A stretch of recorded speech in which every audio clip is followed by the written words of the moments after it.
Good morning everyone, welcome back to the channel to a new blog. আশা করি আপনারা সবাই খুব ভালো আছেন, আমিও ভালো আছি। স্মাইল নাই তোমাদের সবাইকে স্বাগত। তো আজকে সকাল সকাল ঘুম থেকে উঠে ফার্স্টে এই ঘরটা পুরো ঝেড়ে নিয়েছি। এই টোটাল ঘরটা পুরো ঝাড়া হয়ে গেছে, একদম টোটাল কমপ্লিট। তো পর্দা টর্দাগুলো এখনও পর্যন্ত কিছু টাঙানো হয়নি, তোমরা হয়তো দেখতে পাচ্ছ না, এদিকটা আলো আসছে। তো হচ্ছে আজকে সকাল থেকেই মেঘলা ওয়েদার, কিন্তু ভীষণ বাজে একটা গরম মেঘলা ওয়েদারের জন্য। তো সমস্ত কাজ হয়ে গেছে, মনায় এসে কাজ করে দিয়ে গেছে। এই গরমের মধ্যেই সব কিছু চলছে। আর আমার তো এতটাই গরমে কি হয়েছে, পুরো একদম গলা দিয়ে র্যাশ উঠে গেছে। সোনার চেন পরা ছিল, তাও র্যাশ উঠেছে, মানে এতটাই গরম পড়েছে। তো সেই জন্য চেন টেন খুলে রেখে দিয়েছি, কিচ্ছু ভালো লাগছে না গরমের মধ্যে। শুধু মনে হচ্ছে শুধু জল খাই, আর কিছুই ভালো লাগছে না। তো সামনে পয়লা বৈশাখ চলে আসছে, তো ঘরবাড়ি ঝাড়তে হবে। তো প্রতি বছরই ঘরবাড়ি ঝাড়ি, পরিষ্কার পরিচ্ছন্ন করি, প্রত্যেকেই করে তাদের ঘরবাড়ি। তো হচ্ছে সেই জন্য একটু ঝুলটুলগুলো ঝেড়ে নিলাম এই ঘরের। আপাতত একদিনে তো সবকটা ঘর ঝাড়া যাবে না, ঘর দিয়ে বারান্দা দিয়ে ঝাড়া যাবে না। তো সেই জন্য আজকে এই ঘরটা ঝেড়ে নিয়েছি, পরিষ্কার করে নিয়েছি, একদম পরিষ্কার পরিচ্ছন্ন করে নিয়েছি, দেখো। তো এটা করে নিয়েছি, এখন শুধু পর্দাগুলো টাঙাতে হবে আর বিছনা চাদরটা শুধু পাততে হবে, ব্যাস, তাহলেই হয়ে যাবে। এই যে রেখে দিয়েছি পর্দা, বিছনা চাদর টাদরগুলো এনে রেখে দিয়েছি, এগুলো সব পাতবো, বালিশের ওয়ারফারগুলো সব চেঞ্জ করবো, এগুলো সব করতে হবে। তো আজকে কি রান্না করব জানি না, কি খাবো জানি না, যা পারবো খাবো, এই হচ্ছে কথা। তো এখন ছেলে এত বেলায় এখন সবে ম্যাগি বসালো, এখন ম্যাগি খাবে। তো এখন মোটামুটি 12টার কাছাকাছি বাজে, এই চলে এসছে।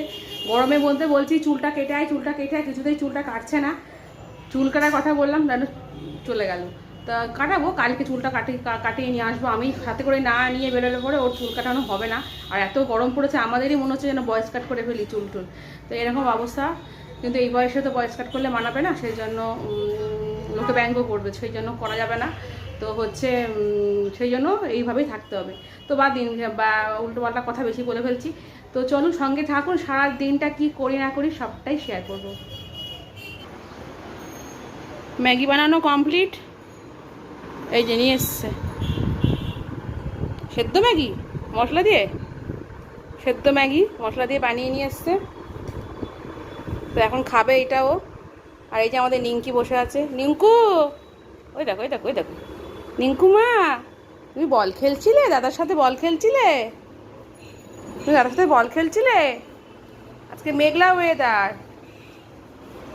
আমাদের নিঙ্কুর এখন ওষুধ চলছে, প্রতিদিন সকাল বিকাল ওষুধ, সকাল বিকাল ওষুধ, যাতে গায়ে একটু র্যাশ মতন বেরিয়েছিল সেটা যাতে কমে যায়। আর চেয়ারটা একটু ভারী হয়ে গেছে, তো ওই জন্য একটু কষ্ট হচ্ছে। বয়সটাও তো অনেক হলো। দেখতে দেখতে তো আমার নিঙ্কুমা 10 বছরের হয়ে গেল। আমার নিঙ্কুমাতে 10 বছর দেখে আদেক খেতে দেখা, আদেক খেতে আদেক খেতে এই বললাম একটু 10 বছরের হয়ে গেল, অমনি আদেক খেতে করতে চলে আসলো আমার সাথে। এখন ঢং করবে, এখন এখন ঢং করবে, ঢং। ও তো ঢঙি, এই যে ঢঙি মা, তা ঢঙি মা হয়েছে, ঢঙি মা হয়েছে। শুধু এখানে শোবে, ওখানে শোবে, ওখানে শোবে, সব ঘরে ঠান্ডা নেবে, মেঝের ঠান্ডাগুলো নেবে। শুয়ে থাকো শুয়ে থাকো। আজ আমি অনেক সকাল সকাল ঘুম থেকে উঠেছি, তাও কিন্তু কাজ যেন ফুরাচ্ছেই না। সে সকাল থেকে ঘুম থেকে ওঠার পর থেকে কাজ করেই যাচ্ছি, শেষ আর হচ্ছে না। আজকে সবে একটা ঘর ঝুল ঝাড়লাম, পরিষ্কার করলাম, তাতেই এই অবস্থা। এখনও তো আরও দুটো ঘর বাকি রয়েছে, সিঁড়ি বাকি রয়েছে, বারান্দা বাকি রয়েছে, সব কিছুই বাকি রয়েছে, সেইগুলোকেও করতে হবে। আর এই গরমের মধ্যে কাজ করা যে কত কষ্টকর, সেটা যে করে একমাত্র সেই জানে। তো চলে আসলাম, দেখো এই ঘরে বিছনাটা চাদরটা পাততে। তো সুন্দর করে পরিষ্কার করে বিছনা চাদরটা পেতে নিচ্ছি। চাদর পাতা হয়ে গেছে। তো এবার ভাবলাম যে আগে জানলার পর্দাটা টাঙিয়ে নিই, কারণ প্রচণ্ড রোদ্দুর আছে, এই পর্দাটা না টাঙালে পরে হচ্ছেই না। তো সেই জন্য পর্দাটা তাড়াতাড়ি করে টাঙিয়ে নিচ্ছি। তো প্রিন্সের পাপা পর্দাগুলোকে আমাকে বার করে দিয়ে গেছিলো, বলেছিল দুপুরবেলায় এসে প্রিন্সের পাপাই টাঙিয়ে দেবে। কিন্তু যেহেতু অনেকটা রোদ্দুর আসছে, তো সেই জন্য ভাবলাম যে থাকবে আমিই টাঙিয়ে নিই, একটু দেরি হবে হোক। তো সেইটা মনে ভেবেই পর্দাগুলোকে আমি একা একা টাঙিয়ে নিচ্ছি। তো আমার তো প্রচণ্ড হাঁটুতে ব্যথা, তবুও এই খাটে লাফ মেরে মেরে উঠছি আর সব কাজ করছি। তো পর্দাগুলো দেখো বলতে বলতে কিন্তু টাঙানো হয়ে গেল পর্দাগুলো। আর এবার বালিশের ওয়ারগুলো ভরে নিচ্ছি, কারণ বালিশের ওয়ারগুলো সব চেঞ্জ করেছি। তো সেই জন্য এগুলো করে নিয়ে তারপর আবার রান্না বাকি আছে, এটাও আবার মাথার মধ্যে ঘুরছে, কোনটা ছেড়ে কোনটা যে করি বুঝে উঠতে পারছি না এত গরমের মধ্যে। আর বারবার করে হাঁপিয়ে যাচ্ছি আর জল খাচ্ছি, এই করছি শুধু। তো এই করে করেই সমস্ত কাজটা শেষ করতে হবে, কারণ এরপরে আরও অনেক কাজ বাকি রয়েছে। এবার যাব হচ্ছে রান্না করতে, রান্নাটা করলে পরে শান্তি। ভাত বসিয়ে দিয়েছি, এদিকে ভাত হচ্ছে, আর এদিকে হচ্ছে মাছটাকে একটু জল দিয়ে ভেজিয়ে রেখেছি, কাতলা মাছ, এটা আগে থেকে আনা ছিল, ফ্রিজে ছিল। তো এটাকে ভেজিয়ে রেখেছি, এটাকে ঝোল করব। আর যদি কিছু পারি তো করবো, আর কিছু করবো না। আর নুন আনানো হয়েছে, নুনটা আনলাম, ছেলেকে দিয়ে আনালাম দোকান থেকে। আর এগুলো ছিল ঘরে, এগুলো সব ঢালতে হবে বলে বার করলাম। নুনটা আনলাম কারণ হচ্ছে 1 ডিব্বা নুন ছিল, সেই নুনটাকে পুরো ফেলে দিতে হলো, এইটাও পুরো ফেলে দিতে হলো। নতুন একটা প্যাকেট ঢেলেছিলাম এখানে কৌটোতে। তো আজ 4-5 দিন ধরে যা রান্না করছি সব কিছুতেই কিন্তু একটা মেডিসিনের গন্ধ পাচ্ছিলাম। 4-5 দিন ধরে যা রান্না করেছি সব কিছুতে একটা মেডিসিনের গন্ধ পাচ্ছিলাম, খাবার খেতে পাচ্ছিলাম না। পরে অনেক তদন্ত করে জানা গেল যে নুনটাই খারাপ, মানে যেই নুনটা ঢেলেছি সেই নুনটাই বাজে, হয়তো এক্সপায়ার হয়ে গেছিলো কিনা জানি না, বলতে পারবো না। তবে ওই নুনটা থেকেই এই মেডিসিনের গন্ধটা বেরোচ্ছিলো, সেটা ধরা পড়লো। তো আজকে আবার এই জন্য নুনের প্যাকেট নতুন করে আনালাম, নতুন প্যাকেটই ফেলেছিলাম, সেটাই বাজে বেরিয়েছে। তো আবার নতুন করে নুন আনালাম, এখন এই নুনটাকে ঢালবো এই কৌটোটার মধ্যে। ভাত হয়ে গেছে, কিন্তু মাছটা এখনও হয়নি, মাছটা পরে করবো স্নান টান করে উঠে তারপরে। তো এখন তাই ছাদে চলে আসলাম। তো এখন দেখো ছাদটাকে সুন্দর করে পরিষ্কার করে ঝাড় দিয়ে নিচ্ছি, কারণ ছাদে প্রচণ্ড ময়লা হয়েছিল। আর কদিন ধরে একটু হালকা হালকা ফুলকা ঝড় হচ্ছে, তো ঝড় হচ্ছে, তারপর খুব হাওয়া দিচ্ছে, সেই জন্য আরোই বেশি নোংরা উড়ে উড়ে আসছে কোথা থেকে জানি না। তো সেই কারণে আরও একটু নোংরা হয়েছে, তো সেই জন্য পুরোটা পরিষ্কার করে ছাড় দিয়ে নিচ্ছি। আর এখন যেখানটা পরিষ্কার করছি ওইখানটা দিয়ে তো লম্বা করে সব গাছগুলো ছিল, সেই গাছগুলোকে সব নামিয়ে রাখা হয়েছে, কারণ ঝড়ে গাছগুলো যখন তখন ওপর থেকে নিচে পড়ে যেতে পারে, আর যদি রাস্তায় পড়ে তাহলে তো যে কোনো মানুষের অ্যাক্সিডেন্ট হতে পারে। তো সেই জন্য টবগুলোকে ওখান থেকে সরিয়ে ফেললাম, যাতে উপর থেকে কোনো টব বা গাছ কোনো কিছু না পড়ে, আর যেন কোনো বিপদ না হয় সেই জন্য। তো সেইখানটায় উপরটা সুন্দর করে পরিষ্কার করে নিয়ে তারপরে ছাদটাকে ঝাড় দিয়ে সমস্ত ময়লাগুলোকে তুলে ফেলছি। তো এই ময়লাগুলোকে আমি তুলে সব গুছিয়ে রেখে দেবো, তারপর পরে প্রিন্সের পাপা নিয়ে গিয়ে ডাস্টবিনে ফেলে দিয়ে আসবে। আজ অনেক দিন ধরেই মনাকে বলছি, কিন্তু মনার সময় হচ্ছে না বলে তাই আমি ভাবলাম যে আমি ঝাড় দিয়ে দিই ছাদটা। এবার চলে আসলাম দেখো গাছগুলোতে একটু জল দিতে। এত গরম পড়েছে যে গাছগুলো অর্ধেক গাছ তো মানে মরেই যাচ্ছে, গরমে বাঁচছে না গাছগুলো।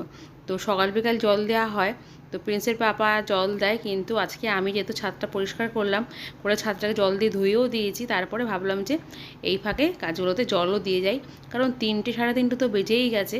তো সেই জন্য একেবারে জল দিয়ে নিচে নেমে যাব। এই কাকা আর ভাই আজকে আমাদের বাড়িতে কাজ করেছে, 4তলার ওপরে একটা কাজ হয়েছে, দরজার একটা কাজ হয়েছে, সেখানে কাজ করেছে। তো এই কাকা আর ভাই দুজনেই কিন্তু যেহেতু রমজান মাস চলছে সেই জন্য তারা কিন্তু রোজা রেখেছে, তো সেই জন্য তাদেরকে একটু ফল দিলাম। তো তারা খুবই খুশি হয়েছে, তো তাদের কাজ হয়ে গেছে, এখন ওরা বাড়ি চলে যাচ্ছে। এখন একটু ডাব খাবো, তাই প্রিন্সের পাপা আমাকে একটু ডাবটা কেটে দিল। স্নান হয়ে গেছে, ভাতটাও হয়ে গেছে, তো এখন মাছের ঝোল বসিয়েছি, ফুলকপি দিয়ে, আলু দিয়ে, মটরশুঁটি দিয়ে, টমেটো দিয়ে ঝোল বসিয়েছি। প্রচণ্ড গরম লাগছে, তাই জন্য প্রিন্সের পাপা এই যে ডাবের জল দিলে একটু খাচ্ছি, তো ডাবের জলটা খেয়ে নিই, তারপরে মাছের ঝোলটা নামাবো, নামিয়ে তবে একটু পরে খাবো। স্নান হয়ে গেছে সবার, তো একটু পরে খাবো, আগে ডাবের জলটা খেয়ে নিই। প্রচণ্ড অস্থির লাগছে শরীরটা গরমে। আর ছাদে ঝাড় দিলাম, দেখলেই তো ছাদটা ঝাড় দিলাম, যা গরম, জীবনটা পুরো বেরিয়ে যাওয়ার মতন। আর অত বড় একটা ছাদ পরিষ্কার করা চারটেখানি কথা, খুবই কষ্টকর। কালকে আবার এর উপরে ছাদটা ঝাড় দেবো কালকে, জলটা খেয়ে নিই। আজকে সকাল থেকে অনেক কাজ করেছি, সেই জন্য টাইম পাইনি, তো রান্নাও সেজন্য বেশি কিছু করতে পারিনি, শুধু মাছের ঝোল করেছি ফুলকপি দিয়ে আর আলু দিয়ে, আর তার সাথে ভাত করে নিয়েছি, এটাই দুপুরের লাঞ্চ। একটু রেডি হয়ে নিলাম, এখন বেরোবো। ছেলে আর আমি একটুখানি যাচ্ছি বাজারে, অনেকগুলো কাজ রয়েছে। নিঙ্কিকে ওষুধগুলো কিনতে হবে নিঙ্কির, তো ডাক্তার আজকে সকালবেলায় ডাক্তার এসেছিলো, তো এসে ডাক্তার নিঙ্কিকে দেখে গেছে। নিঙ্কির গায়ে একটু র্যাশ বেরিয়েছে, কারণ প্রচণ্ড গরম পড়েছে, সেই জন্য নিঙ্কির গায়ে হচ্ছে না একটু র্যাশ বেরিয়েছে কিছু কিছু জায়গায়। তো যাতে সেটা বাড়াবাড়ি না হয় সেই জন্য মানে অল্প থাকতে থাকতেই ক্লিয়ার করা ভালো, তো সেই জন্য ডাক্তার ডেকেছিলাম, তো উনি এসেছিলেন আজকে দুপুরবেলায়। তো এসে প্রেসক্রিপশানে লিখে দিয়ে গেছে সব যা যা লাগবে ওর ওষুধ। তো হচ্ছে সেটাই আনতে যাচ্ছি। শ্যাম্পুটাও ফুরিয়ে গেছে নিঙ্কির, সেটাও আনবো। তো সব কিছু কেনাকাটা করবো, আর টুকটাক কিছু কাজ আছে। তো চলো সঙ্গে থাকো, শেয়ার করবো। বাড়ি থেকে বেরিয়ে তারপরে আমরা প্রথমেই আসলাম যেখানে, সেটা হচ্ছে গেটি স্ট্যান্ডে। তো গেটি স্ট্যান্ডে এসছি একটু দরকারে, সেটা হচ্ছে যে একটা মোবাইল নেব বলে। তো সেই জন্য এখানে এসছিলাম। তো এখান থেকেই সমস্ত রকম কাজকর্ম সেরে তারপরে গেলাম হচ্ছে বাজারে। তো বাজারের মধ্যে দিয়ে না যাচ্ছে হাঁটা আর না যাচ্ছে গাড়ি করে যাওয়া, কোনোটাই করা যাচ্ছে না। কারণ এতটাই ভিড় হয়েছে চৈত্র সেলের জন্য যে রাস্তা দিয়ে হাঁটাচলা করাটা খুবই কষ্টকর হয়ে যাচ্ছে। তো তার মধ্যে থেকেই সমস্ত কাজগুলো মেটালাম। কিছু কেনাকাটা করার ছিল, তো সেগুলোও কিনলাম ওই ভিড়ের মধ্যেই। আর নিঙ্কির ওষুধ নেওয়ার ব্যাপার ছিল, তো সেই নিঙ্কির ওষুধটাও নিলাম। কিন্তু নিঙ্কির একটা ওষুধ পাইনি, সেটা অর্ডার দিয়ে দিলাম। দিয়ে তারপর ওখান থেকে বেরিয়ে গেলাম একটা খাবারের দোকানে। এইটা হচ্ছে রিং রোল। তোমরা তো আমার যারা ব্লগ দেখো তারা জানোই আমি রিং রোল থেকে আমাদের বাড়িতে খাবার আসে। তো এখানে চলে আসলাম। এখানে এসে ছেলে দুটো ড্রামস্টিক অর্ডার দিল ওখানে দাঁড়িয়ে খাবে বলে। আর বাড়ির জন্য চিকেন 65 নিয়ে নিলাম, সেটা রাতে রুটি দিয়ে খাওয়া হবে সেই জন্য। তারপরে বাড়ি চলে আসলাম।